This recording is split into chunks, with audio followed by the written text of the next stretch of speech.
सभी का स्वागत है। वैसे तो प्रदेश में 25 नवंबर को मतदान होगा, लेकिन उससे पहले होम वोटिंग प्रक्रिया की शुरुआत हो चुकी है, जिसे 2 चरण में पूरा किया जाएगा। प्रदेश में पहली बार होम वोटिंग कराई जा रही है, जिसका मकसद बुजुर्गों और दिव्यांगों को उनके अधिकारों के इस्तेमाल का मौका देना है। देखिए,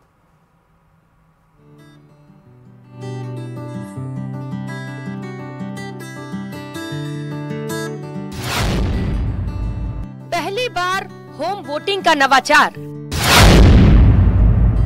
बुजुर्ग दिव्यांग करेंगे मताधिकार का इस्तेमाल। अगले 7 दिन तक पूरे प्रदेश में पोलिंग पार्टियां घूम घूम कर बुजुर्गों और दिव्यांग जनों को उनके मताधिकार का इस्तेमाल कराएंगी। प्रदेश में पहली बार पात्र मतदाताओं को ये अधिकार दिया गया है ताकि वो वोट देने से वंचित न रह जाएं।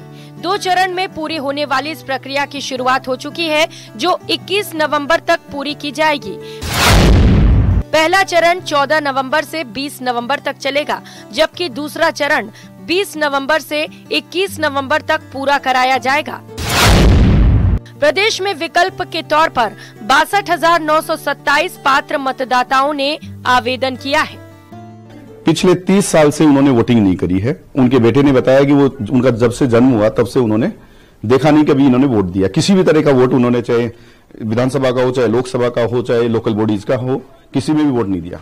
इलेक्शन कमीशन की इस पहल के कारण आज वो मतदान करने में सक्षम हो रहे हैं और मेरे सामने उन्होंने कहा है कि इलेक्शन कमीशन को बहुत बहुत धन्यवाद कि वो अपने मताधिकार का इस सुविधा के कारण उपयोग कर पा रहे हैं। होम वोटिंग के तहत अगले 7 दिन बैलेट पेपर के जरिए 80 साल या उससे ज्यादा के उम्र के बुजुर्ग और दिव्यांग को वोटिंग कराई जाएगी। हालांकि वोट वही मतदाता डाल सकेंगे जिसने 20 अक्टूबर से 4 नवंबर के बीच चुनाव आयोग को फॉर्म 12D भर कर दिए थे।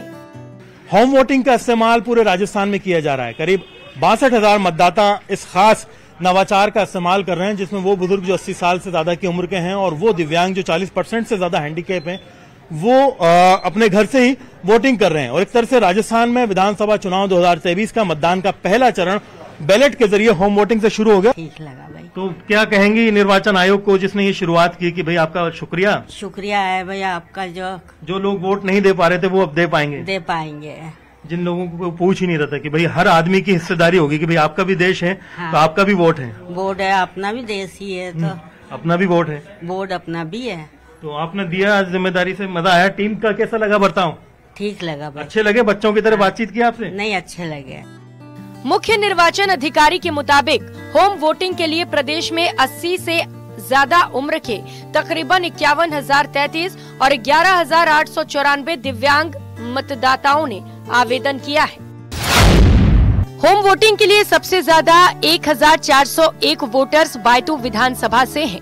इसके बाद 855 वोटर्स वल्लभ नगर से हैं, डूंगरपुर से 819, मालवीय नगर से 652, सिविल लाइंस से 666 वोटर्स और शाहपुरा विधानसभा क्षेत्र से 553 वोटर हैं।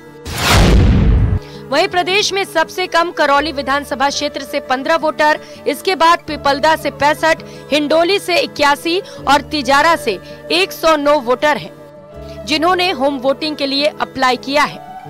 पहली बार ही सही, ये एक अच्छी पहल है ताकि घर से बाहर जाने में असमर्थ मतदाता भी मतदान के जरिए खुद को सबल समझ सके।